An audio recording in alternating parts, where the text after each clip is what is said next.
I'd like to welcome everyone to the Vasculitis Foundation webinar today.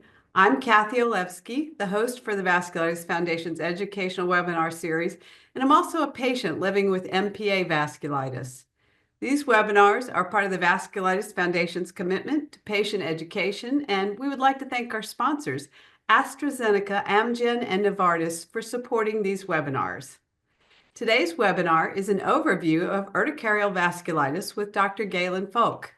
After we finish this webinar today, there will be a recorded version on the Vasculitis Foundation's YouTube channel, and everyone who registered today will receive an email with a link to it as soon as it's available. Now that all the housekeeping is done, I'd like to begin by introducing our guest for today. Dr. Galen Folk is an associate professor of dermatology and public health sciences at Penn State University. He's the co-director of the Rheumatology Dermatology Clinic at Penn State and has a special interest in vasculitis and related autoimmune diseases. So welcome, Dr. Folk. I'm so excited to have you here today. I'm so grateful to be invited back. There's nothing more flattering than when someone has heard you speak once and then invites you back again, because it's very easy to politely not do that again if it didn't go well. Well, we're very happy to have you here today. And I think before we get started, we have some surveys that we'd like to ask the people that are watching. So I'm going to attempt to put the surveys up. Let's see if I can relaunch them. 1 second here. We'll see those now. Right, these are great. It's always nice to know a little bit about the group we're speaking with, because when we're speaking about specific types of vasculitis, we're always going to have mixes of people who have the disease that we're discussing, or they're being worked up for the disease and they're curious if this is something that they could be experiencing, or they have another vasculitis and they're just interested in learning as much as possible. There's so many reasons for coming to these talks, so it's always exciting to see who's here. And a little more than half of our respondents are experiencing urticarial vasculitis. I hate that people have to deal with vasculitis, but I'm always very excited to help people when they do have it, and very excited to teach people about it. So that's quite a few. And then there are about a third of the group aren't sure. So it makes me wonder if there are people who are coming to see if maybe what they are experiencing fits with this, or to learn a little bit more as a concept. Our next questions were, as we'll learn later, there are two types of urticarial vasculitis functionally. There's those with normal complement and those with low complement. And it's an awfully long word when we give it its formal title, normocomplementemic or hypocomplementemic. And we're getting pretty close to what I would expect. When we take patients with urticarial vasculitis, about 20% of patients with UV are going to be in that hypocomplementemic variant. We'll discuss why that's important to know and important to assess.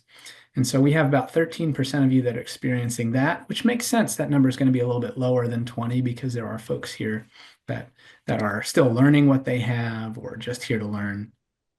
And then I asked about treatment with hydroxychloroquine, and I think that it is a little surprising that that's not a part of a lot of patients' treatment regimen. So we'll talk more about that, and maybe during the questions we can flesh that out a little bit.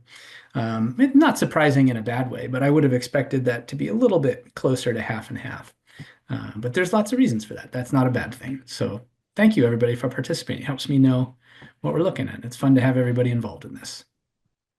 Okay, I think if you'd like now, we would love to have you share your screen and start your presentation. All right.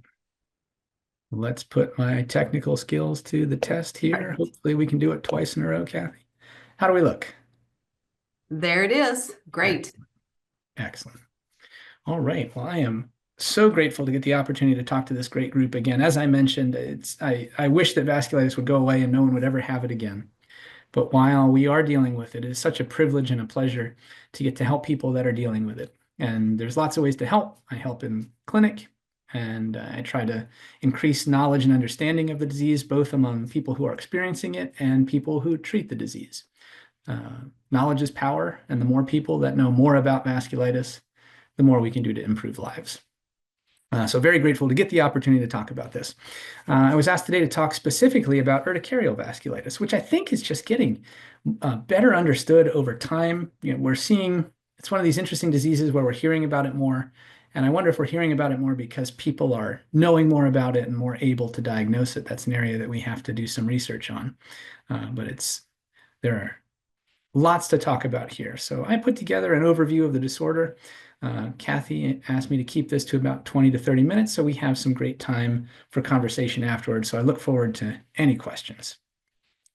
All right, get my slides moving here. I don't have any relevant financial conflicts of interest. I will discuss off-label therapies. That's an important disclosure because there are very few instances where the FDA has really gotten involved in helping specific diseases.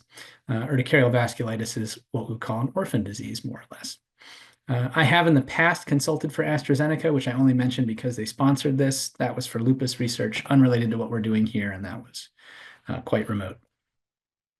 So today, my goals are to talk about urticarial vasculitis and what it is. We're going to start with the first half of that word. What are urticaria? We're going to ask how urticarial vasculitis fits within the larger picture of vasculitis itself. We're going to talk about what makes UV distinct from other types of urticaria and what makes it distinct from other types of vasculitis. And we'll touch a bit today on how UV is treated, although that is a very broad topic and every patient is unique. So we cannot create a one-size-fits-all answer for this. But I'll start with this picture. This picture is a photograph of urticaria.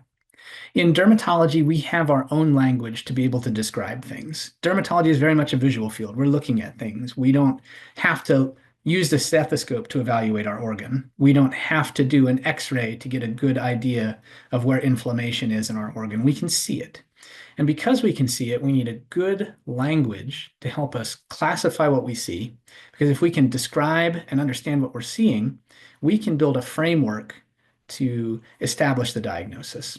All right, so urticaria is what we call a primary descriptor in dermatology. It is a description of what we see in the skin.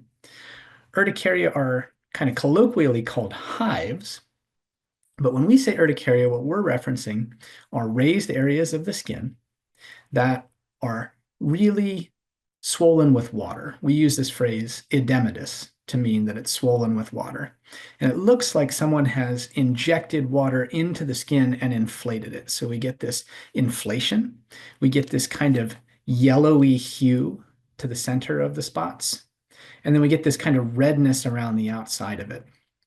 In urticaria, the individual raised area that looks like it's inflated with water, we call that a wheal, W-H-E-A-L. And the redness around the outside, we call a flare. So urticaria are recognized by the presence of wheals and flares. They have kind of this semi-indistinct border. They look a little bit sharp, but they are kind of fading out into the redness. And so these are urticaria. Urticaria can have lots of forms. It can start to take on a little bit of a ring shape when the urticaria are bigger. But the hallmark of typical urticaria is that they are transient. So these individual wheals are only going to last minutes to hours before this one goes away and a new one shows up somewhere else. So in typical urticaria, we have this kind of rapid timeline. So how do urticaria relate to vasculitis, which if you Google a picture of vasculitis, most of the time you're going to see this appearance here, these palpable petechiae, these blood spots that you can feel, to translate that into that doctor talk into English. But vasculitis is such an incredibly interesting disease because it can take on so many forms and so many things can mimic it. All of these patients have blood spots in the skin that we can feel, but only that first photograph that I showed you is vasculitis. Everything else can look quite similar, but these are all strikingly different diseases with strikingly different treatments and strikingly different patient outcomes.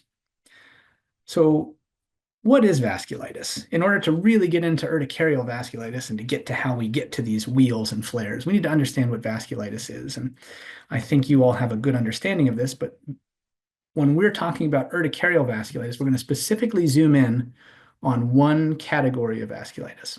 If we look at vasculitis as a whole, there's three big categories that they fit in: small vessel, medium vessel, and large vessel disease.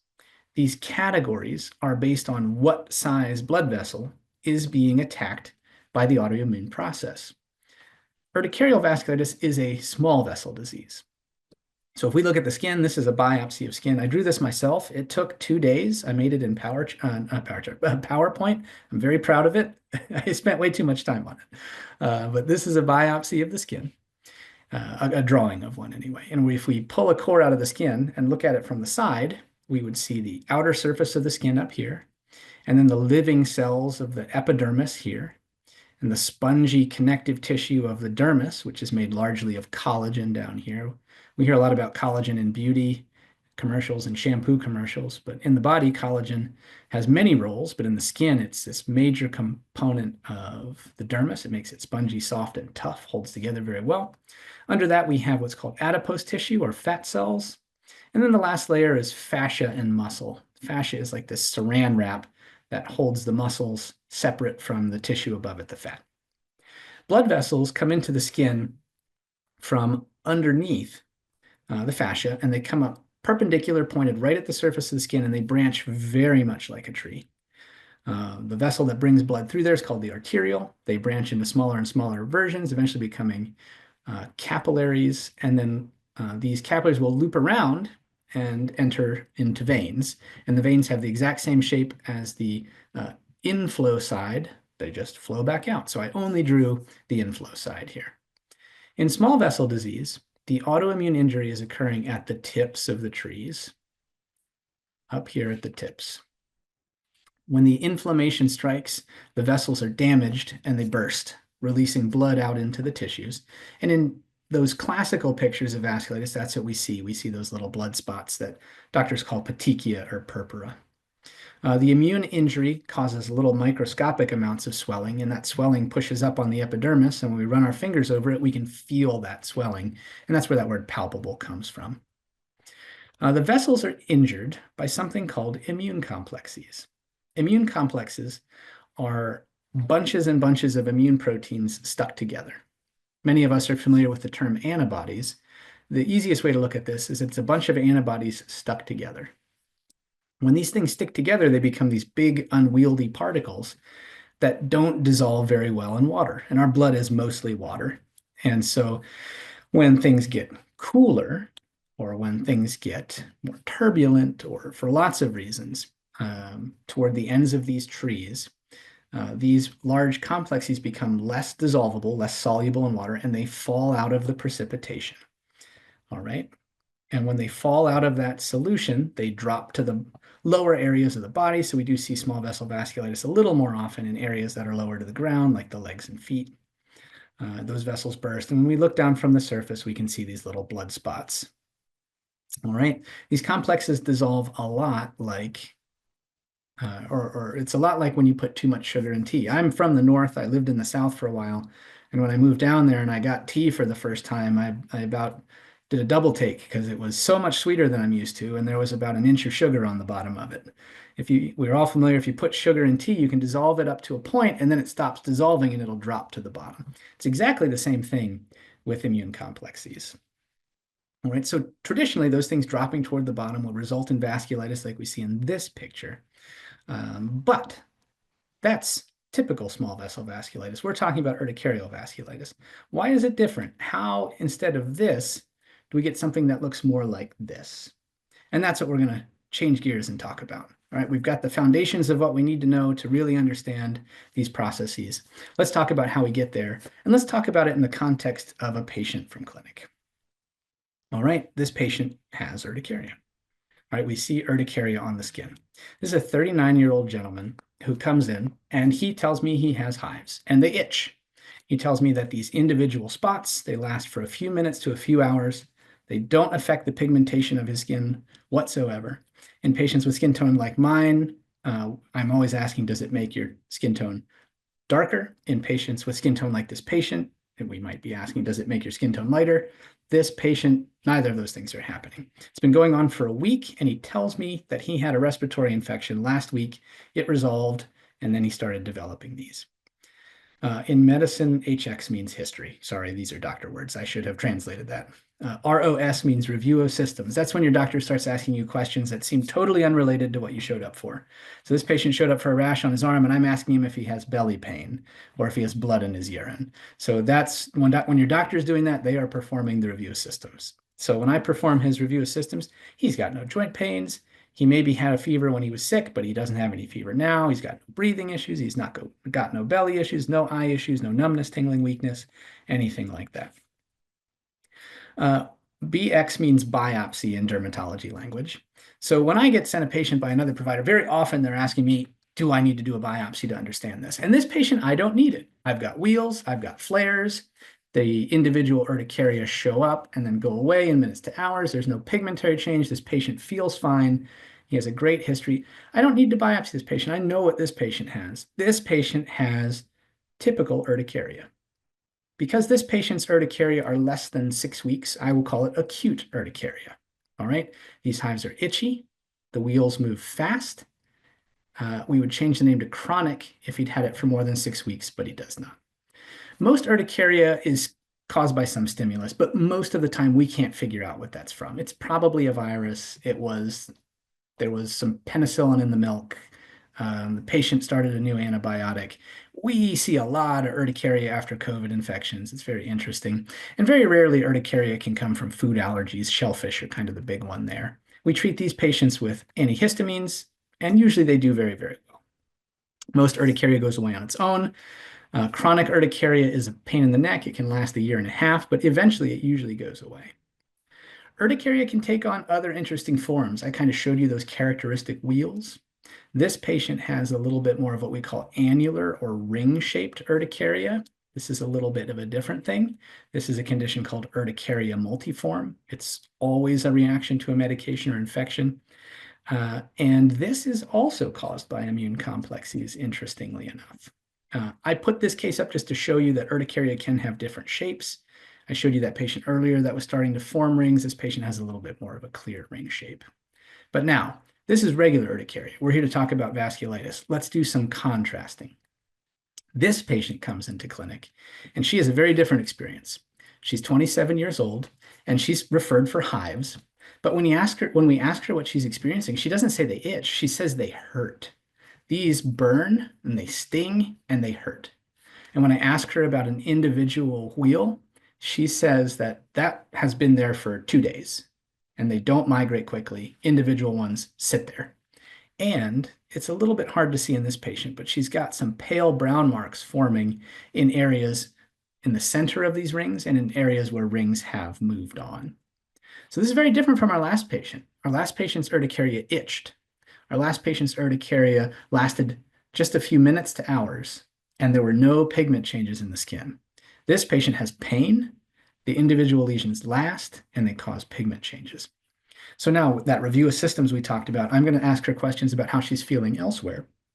And she's telling me she has a real fever. She's getting up to 102 at times. She's getting chills. She feels like she has the flu. And a lot of her joints, especially the small joints in her hands, have become very sore and sometimes stiff. So now that last patient, I could tell that was urticaria. This patient, with my exam and that history, I can tell this is not typical urticaria. And so I did not need to biopsy that last patient, but this patient must be biopsied because my suspicion for urticarial vasculitis is very high with my history and my clinical exam here. And so I biopsy this patient. It's really important to know that skin biopsies in dermatology are not like the answer at the back of a textbook. It's not like when you were in college math or high school math and you'd open up the book and you're like, I don't know the answer to this question. You flip to the back and it would say the answer is 42. In this case, biopsies are just another piece of evidence. They're like labs that help you increase or decrease your likelihood of something happening.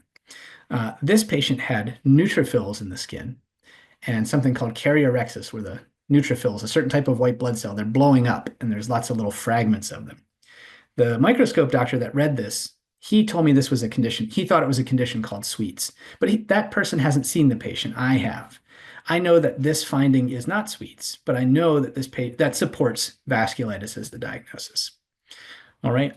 When we biopsy small vessel vasculitis, we're always going to do something called direct immunofluorescence. This is a special type of skin biopsy that assesses for the presence of antibodies and other immunologic proteins in the skin. It's reviewed by a special microscope called an immunofluorescent microscope, and it produces these really beautiful pictures when they're present. It's a black background, and there'll be these bright green dots or lines in areas where there are these antibodies. This patient, we always check for an antibody called IgA, which is a little bit beyond the scope of this talk. I'd be happy to talk about it more, but the absence of IgA supports urticarial vasculitis as our diagnosis. Unfortunately, we would check this patient's urine because we always check the urine in a patient with small vessel vasculitis. This patient has both blood, hemoglobin, and protein in her urine. So this tells me that her kidneys are very likely being impacted by vasculitis. All right, this is a picture of Sweet syndrome, just if anybody was interested. Sweet syndrome is a whole other topic, but I hope we can all see that these are a little bit distinct from urticaria. Because this patient has urticarial vasculitis and because we want to take great care of them, we're always going to do blood work to assess certain components of this. We'll talk about why a lot of these are relevant later, but most important to me at the outset are these proteins right here, C3, C4, and C1q. These proteins are called complements, and they're an important part of your immune system. In certain types of urticarial vasculitis, those numbers are going to drop low. We don't care at all if they're high. It only matters if they drop low, and we'll make that more clear in a little while. This patient had a very low C3 complement. And as we did more work to evaluate her kidneys, we did see that she has vasculitis of the kidneys, and we were able to get her under good control with therapy over time. It took a long time. We started a therapy, she did well. A couple months later, the disease escaped the therapy, so we escalated, and she did well. And then it escaped again. And ultimately now we have her on a great therapy and she's doing really well. The keys here were unlike the other vasculitis, or excuse me, unlike the other urticaria, this patient burns and stings. It's pain rather than itch. The individual spots last longer than a day and pigmentation happens. Our key takeaway here is if we have an urticarial appearance on the skin and we find it to be vasculitis, our first step is to check those complements, C3, C4, and C1q. All right. If they're low, we're going to be talking about something called hypocomplementemic urticarial vasculitis. If they're normal, we'll be talking about normocomplementemic urticarial vasculitis. And I'm going to make those make more sense. Urticarial vasculitis is quite rare. Vasculitis itself is uncommon, but we're talking about a half case for every 100,000 person years. So for every 100,000 years of people, we're getting a half of a case here. So this is really quite uncommon. When it happens, it is a bit more uncommon, it is a bit more, I just have to move all your beautiful faces. It is a bit more common in older persons and more common in women. However, the hypocomplementemic version will be seen more typically in younger women. Autoimmune diseases in general seem to play favorites. They seem to like to affect women more than men in general. So vasculitis sticks to that trend. The key features we've really hit home already, but urticarial vasculitis manifests as urticaria that last a long time, they hurt, and they change your pigmentation. This is another patient with urticarial vasculitis. You can see that we have some fresh, newer lesions up here. She's having a bad flare, but you can see some pigmentary changes down toward the bottom in these areas from older activity. All right. Urticarial vasculitis, when we have low C3, C4, or C1q, we call that hypocomplementemic urticarial vasculitis. It is the less common of the two. About 20% of urticarial vasculitis patients, I am rounding there, 20% of cases are going to have these low complements. And it's important to know these low complements because when the complements are low, patients are much more likely to have vasculitis, not just in the skin, but on the inside of them as well. So these patients can have, they're especially at risk for involvement of the kidney. Vasculitis of the kidney, we call that nephritis. They're especially likely to have GI involvement, and they are especially likely to have eye or lung involvement. Patients with normal complements are much less likely to get any of these, all right? And within hypocomplementemic urticarial vasculitis patient, another 20% is going to have some degree of these complications. Almost all of them are 20%. The eye and the lung are lower. All right. So hypocomplementemic patients are very important to recognize because uh, they are at risk for involvement of the inside. Normal complementemic patients, those risks are quite low. So when we see normal complementemic patients, we can provide a lot of reassurance. These symptoms are going to be inconvenient, but we're not likely to be in any jeopardy from an organ involvement. When we see hypocomplementemic disease, we're going to very diligently pay attention to that patient for any signs of vasculitis on the inside and take care of them as soon as we see them. Interestingly, about half of patients with hypocomplementemic urticarial vasculitis will be making antibodies against one of those complement proteins. And guess what this complement protein is an important part of? Swelling in the skin. It is a unique part of disorders that feature swelling of the skin and hive-like appearances. So we think that the development of these antibodies that are interacting with this C1q may account for the fact that we don't get the typical blood spots like we saw in other patients, but instead we get that edema, making that swelling of water in the skin, making those wheals and those flares. HUV is strongly associated with other autoimmune diseases. A lot of these patients, especially if they have kidney disease, are going to end up developing lupus, or they already have lupus. Sjorgrens syndrome and rheumatoid arthritis are other possibilities. But HUV can also be caused by infections, things like viral hepatitis, mononucleosis, that's the fancy name for mono, Lyme disease. I live in the county with the most cases of Lyme disease in the whole world, lucky me. COVID, we have started to see HUV after these patients too. It can also be associated with autoinflammatory diseases. There's these three conditions here, Muckle-Wells syndrome, which is Muckle-Wells, Vexus, and ADA deficiency, adenosine deaminase. These are genetic conditions that feature vasculitis and can have an urticarial appearance. These things don't cause urticarial vasculitis, but rather a vasculitis that has an urticarial appearance is a part of that disease. So these are kind of separate things. There's urticarial vasculitis, and then there is these genetic conditions where they can get a vasculitis that is urticarial. I want to separate them out and say they're different diseases. I don't want anybody walking away from here thinking that because they have urticarial vasculitis, they must have a genetic disorder. That we are not there. Normal complementemic patients, on the other hand, they comprise the majority of cases of urticarial vasculitis. These patients usually do much better. And if they have systemic features, they're usually pretty mild. They're things like some pain in their stomach, some joint pain, fevers, maybe some weight loss. They tend not to develop dangerous kidney involvement or dangerous eye involvement or anything like that. So we're happy to take care of both types, but we love giving good news. So it's always great to give good news to a normal complementemic vasculitis patient, but we give good news to hypocomplementemic patients too, because we know what to look for and we're going to look for it. And we're going to work really hard to keep them safe.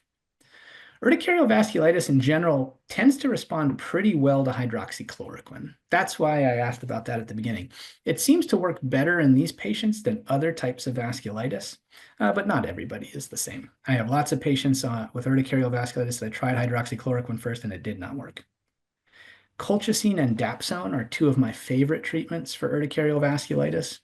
Colchicine is an ancient medicine for gout that works very, very well to knock vasculitis down, especially urticarial vasculitis. Dapsone, as a little bit of interesting trivia, is an antibiotic that was once used to treat leprosy. Both of these medicines make it very difficult for the immune system to respond to the immune complexes that are being dropped here and reducing the amount of damage that's done to blood vessels. Oral and topical steroids are a key component of our treatment algorithm. Not everybody needs them, but they can be used to manage symptoms or to get you through an acute flare. And most of the patients respond really beautifully to something up here. But a number of our patients, like the example I shared, their disease escapes control, and we need more advanced things. There is a medicine called omalizumab. This is a medicine that is used for regular urticaria. It actually works really well for urticarial vasculitis. It is an IV medicine, or it's an injected medicine that's done in an allergist's office, but its results have been pretty impressive. our patient had a lot of kidney involvement that was getting worse. So we used a medicine called rituximab. Rituximab seeks out the cells that make those problematic antibodies and blows them up. So there are fewer antibodies being made, and there are fewer antibodies to make those big complexes. We also use a class of medicines called disease-modifying anti-rheumatic drugs, or DMARDs. These are drugs like methotrexate, azathioprine, mycophenolate mofetil, or cyclosporin A. These are medicines that can be used for long-term control, and we would often use one of these before we would use rituximab. But there are many, many other options, and it's a really exciting time to be taking care of rheumatology or autoimmune or vasculitis patients because we're learning so much more about the immune system every day, and new treatments are coming out all the time. And every single case is unique. So we can't use colchicine in a patient who's on a cholesterol medicine, for example. We wouldn't use methotrexate in a patient who has advanced kidney disease. So we have to think carefully about each unique case. All right, so that's our tour of urticarial vasculitis, but I did want to point out before we move on to questions that not all vasculitis with urticaria is urticarial vasculitis. We talked about those genetic disorders, but here's an infant, a brand newborn, that has these wheals with flare that don't move. They sit around for a long time. When we biopsy it, we find vasculitis, but this is not urticarial vasculitis. The morphology is slightly different. They're all these semi-ring shapes, and they have this purpley spot in the middle. And sometimes those purpley spots get scaly or dusky or even open up as a sore. So even though they look like urticaria, this is called hemorrhagic edema of infancy. And we can recognize that even before we do the biopsy because we say something called the Cockade sign. Dermatologists have really wild imaginations, but we say that these spots look like a cockade. And when I first learned that word, I didn't know what it was, but this is a cockade. And that appearance is quite consistent. These patients are all less than 2 years old, and they do awesome. They do awesome. They very rarely have problems. Less than 1% have kidney disease, glomerulonephritis, and less than 1% of them have GI involvement, gastrointestinal involvement. This is another patient who has had asthma for years and years and years. She has nasal polyps. She's got a lot of allergy symptoms. And when she comes to see us, she's sent for vasculitis, where she has these typical vasculitis spots on her lower legs, but she has lots of urticarial changes. When we biopsy these, instead of the typical neutrophils of vasculitis, we actually see sheets and sheets and sheets of another white blood cell called eosinophils. And so this patient has an ANCA-associated vasculitis, specifically one called eosinophilic granulomatosis with polyangiitis, or EGPA. So I mentioned these two examples so that we see that there are vasculitides that can have urticarial type lesions and not be urticarial vasculitis. So I think it's really important to recognize that urticarial vasculitis is an entity, but we also have to understand that doctors and patients have a lot of hard work to do to get to the specific diagnosis in each patient. And the presence of urticaria alone does not tell us necessarily what we're dealing with. So there's a lot of things to think about. Skin biopsies, blood work, history, all come together to help us. So that was my talk on urticarial vasculitis. I want to thank the Vasculitis Foundation for the incredible work they do. I want to thank all of the patients that are dealing with vasculitis, not only for being such wonderful inspirations to me, but for always being teachers themselves and for all the wonderful work they do in research and advocacy. And I want to thank all of our attendants tonight for their time, attention, and I am so looking forward to any questions that I can help with.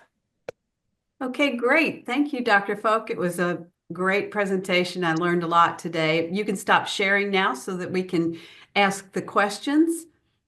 Okay, thanks. And I'm going to, just so that we try and get to all of them today, I'm going to go ahead and start asking some of the questions the patients have submitted. The first one is, with any vasculitis that affects the skin, is it possible that there may be a limited area affected? I've been told to come back when I'm covered with the issue instead of several small spots. I'm just wondering your thoughts on this. The diagnosis of vasculitis is tricky, but vasculitis can absolutely affect limited areas. In fact, most patients with vasculitis With small, and we're gonna focus this on small vessel vasculitis. Most patients with small vessel vasculitis are going to have involvement limited to the ankles and legs. The vast majority of small vessel vasculitis is a specific diagnosis called hypersensitivity vasculitis. And so many of those patients, the disease is gone before they ever even get to the doctor. The vasculitis goes away. So very few patients are actually covered in vasculitis. So that could be a challenge. It can also be a challenge if there's only one or two spots, because if the disease activity is low, by the time you get to the doctor, individual spots can only be assessed by a biopsy within the first 48 hours of their life. That those immune complexes activate complement, and complement calls out for certain white blood cells. When those neutrophils show up and they burst into pieces and they release their contents into the area, that content of those cells is designed to dissolve bacteria. Bacteria are made of cells, and so are we. So when they burst, it will dissolve us too. So it will break down that area. So if a individual spot of vasculitis is, say, 4 days old, those neutrophils have done their job. And if I were to biopsy that, I would just see a mess. I would not be able to confirm the diagnosis. So I suspect the doctor's challenge is getting a spot that's young enough and characteristic enough for a biopsy. But I don't think a patient would need to be covered head to toe. I think that would be that'd be a tall ask. Okay, thank you. And this one, I presume it's related to urticarial vasculitis, but the question is, can you be in remission if you have no symptoms and still have vasculitis in your system? That's a great question. So if we were to use the word remission, we would be at least heavily implying that the activity of the vasculitis in all parts of your body is undetectably low. But is it possible to have vasculitis that has stopped impacting the skin but continues to impact something like the kidneys? Absolutely. In fact, that patient whose case I shared, the first one, we saw her arm, her skin disease has been quite quiet for a long time, but her kidneys have maintained vasculitis activity. So we advanced to rituximab. She had small little bits on her skin, but that wasn't bothering her. We were worried that if we weren't careful about controlling her kidneys, she could lose kidney function over time. So it is absolutely possible in both directions. It can be totally fine on the inside and then have a flare up on the skin. Vasculitis is full of surprises. And this next question, Dr. Folk, I know you mentioned Sjorgrens, but this person says, how does this work with Behcet's and Sjorgrens? Oh, interesting. This is a very high level question. You always have the best questions for me. I love this. So I'm going to start with Behcet's. Behcet syndrome is itself a vasculitis. And we don't usually think of it that way. But Behcet's is unique because it breaks that categorization I talked about at the beginning. Remember I said small, medium, and large vessels? Well, Behcet syndrome can do any of those. And then it can also do veins. So Behcet's is a vasculitis of any blood vessel in our body.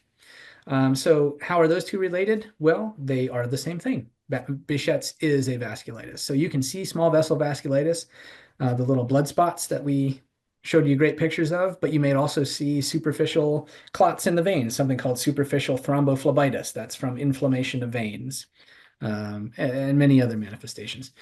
Sjorgen's syndrome is a slightly different situation. There's a couple ways to look at this. When you have one autoimmune disease, you are more likely to develop a second. So it's not uncommon to see a patient who has lupus and Sjorgen's syndrome. It's not uncommon to see a patient who has rheumatoid arthritis and thyroid disease. So patient may have Sjorgen's syndrome and may develop vasculitis subsequently. However, patients with lupus and rheumatoid arthritis and Sjorgen's syndrome can get vasculitis as a manifestation of their own disease. It is usually a small vessel vasculitis. And this can be from a lot of the antibodies that they're making. They're making too many bad antibodies and they start to clump up. They don't dissolve well. They interact with particles in the blood. Lots of reasons. But the immunologic processes of lupus, Sjorgen's syndrome, and rheumatoid arthritis can lead to vasculitis themselves. Not anywhere near all patients will have that. But it is a complex relationship. And this is a really, really high level question. Great question.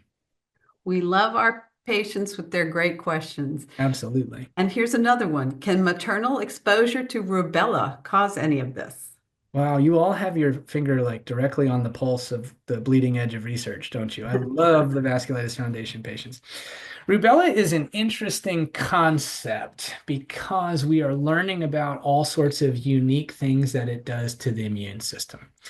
I certainly wouldn't say no to this answer. I certainly wouldn't say yes to this answer either. I will say it's absolutely possible.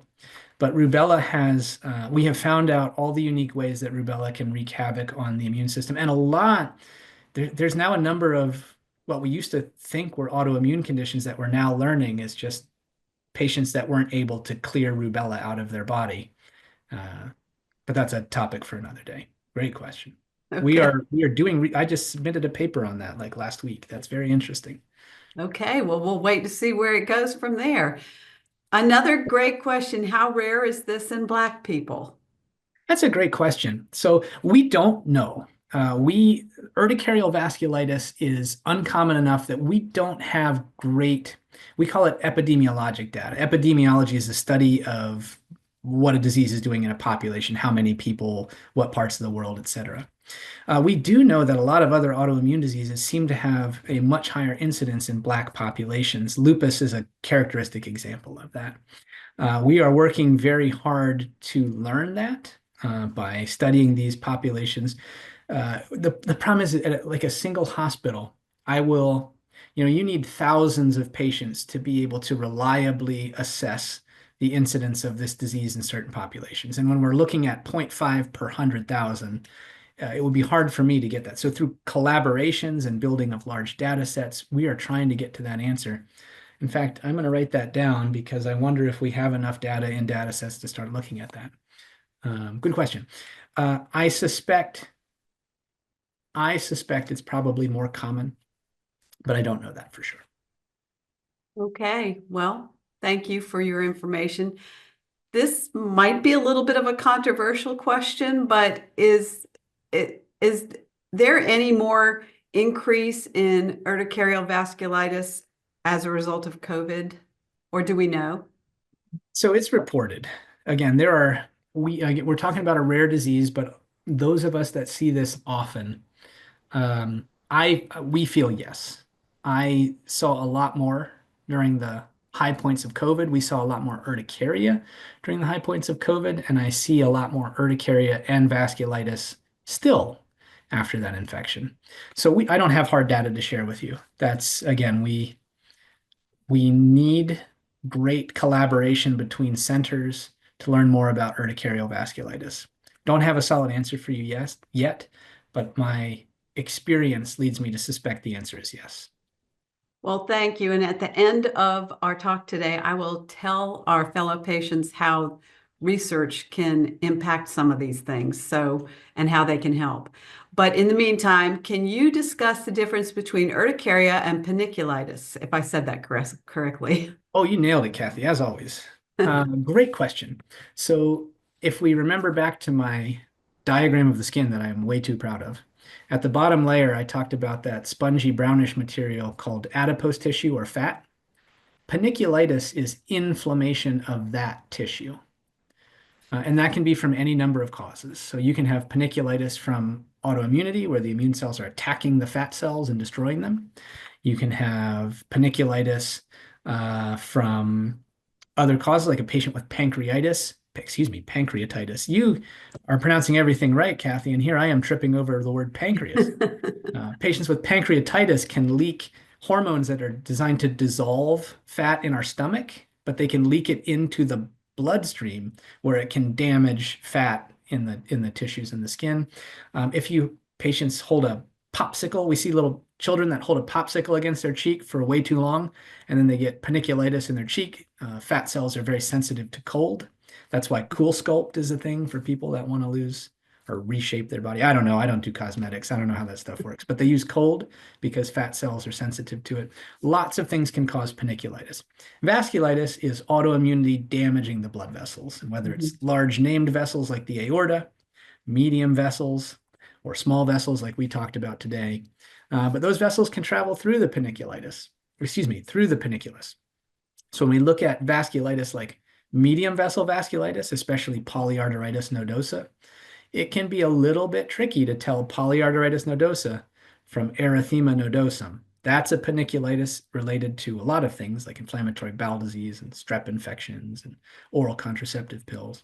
But they can look somewhat similar. It takes experience to tell them apart. Okay, I'm going to ask you a question that was sent to me earlier today for somebody who didn't think she could be here.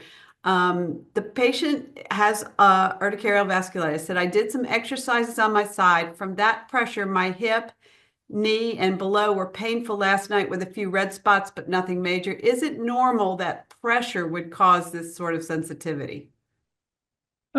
Certainly, certainly. There's lots of reasons why that could happen, and it's always hard to comment on a specific case. I will say, related to our talk, there is a version of urticaria, not urticarial vasculitis, but there is a version of urticaria called pressure-induced urticaria. These are patients that get hives or wheals in areas where they have pressure. So maybe on the sock bands or on the waistbands. I had a patient who was a wrestling coach one time, and that's a bummer of a job to have and have pressure-induced urticaria, but he did very well. There's also lots of other reasons. You can push on nerves in certain positions. The lateral side of your leg there's a nerve called the lateral cutaneous femoral or lateral femoral cutaneous nerve. Don't quote me on the nerve's name. It's one of those. But that's not hard to pinch or press, and that can result in sensitivity on the outside of the hip and the side of the leg there. There's lots of reasons for that. So I wouldn't call that abnormal, no. Okay, thank you. And then somebody has asked, she says, I'm in the process of being diagnosed. Everything indicated describes my case. Two questions. You mentioned GI issues could be part of urticarial vasculitis. When GI issues are involved, what are the most likely symptoms? And then the second question is, the drugs you mentioned all carry side effects. Do you always recommend treatment once a diagnosis is made, or can we tough it out and hope for remission? Wonderful question. So good. With GI involvement, it can be a spectrum. The most common is pain. Sometimes it's generalized pain, but we would think a little bit more specifically about it if it's pain that follows a little while after eating, maybe an hour or so. Certainly, if there's blood in the stool, that's a warning sign for sure. But the most common is pain. All right. So that's what we would look for in the stomach. And then you asked, those medicines do have side effects. Absolutely. Medicine is always a process of evaluating what are the benefits we can offer versus what are the risks entailed with what we do. If a patient has hypocomplementemic urticarial vasculitis and they have kidney involvement, most patients don't feel anything at first. They feel totally fine. And so the question might be, does that have to be treated? If we don't treat that over time, there is usually a progressive loss of kidney function. And so that would at least have to be monitored, and a discussion would have to be had about the risks of irreversible kidney damage. A patient with normal complementemic urticarial vasculitis that only has skin involvement, if the burning doesn't bother them, we don't have to treat that at all. There is no consequence to that. We could certainly keep an eye. We would continue to keep an eye to make sure that there was no evidence of vasculitis occurring anywhere on the inside of the body. But treatment is symptom directed in those patients. Okay, and that brings me to a question that somebody asked. What topicals do you prescribe or suggest to help with maintenance of urticarial vasculitis, or do you? Yeah, topicals are an important part of the treatment for sure. Most of the patients that make it to me, topical steroids aren't going to be enough to manage the symptoms on their own. It's usually in collaboration with a systemic medicine. But topical steroids are a common part of it on parts of the body like the arms or the legs. Doctors will often reach for a steroid called triamcinolone, or they may reach for a more potent clobetasol. It's important to consider that steroids on the skin can have side effects if they're used improperly. But a doctor with experience will help you understand exactly how often you can use it. And we don't need to be afraid of topical steroids. Almost none of it can make it through to the blood. It's not going to impact your systemic health in any way, shape, or form. Really, it's just a matter of explaining diligently how to safely use steroids for what duration. Okay, and I'm going to answer a question here. Please. Somebody said, was this recorded so that we may show it to the vasculitis.org support group? Yes, it is being recorded. Everyone that registered today will get an email when the recording is up on our Vasculitis Foundation YouTube channel, and you'll have a link that you can share. So I answered a question. Now back to you, Dr. Falk. Someone says, what is the problem with choline and cholesterol medication? Did I say that? Yeah, colchicine. Colchicine. Yeah, colchicine and certain cholesterol medicines that end in the sound statin, S-T-A-T-I-N, so atorvastatin, etc. These medications can interact and cause damage to the muscles or the bone marrow. So can you use them together? Most of the time, we're going to try to avoid that. But if a experienced doctor feels there's a safe way to combine them, I defer to their expertise on individual cases, but in general, I steer clear of that combination. Okay. I have no idea how to pronounce this one. Does this relate to lichen planus? Lichen Ooh, planus? okay. You got me there. Lichen planus. Lichen planus. It relates in that they're both autoimmune diseases. So, like any autoimmune disease, once you have one, you're more likely to have any other one. So, I have seen a patient with vasculitis and lichen planus.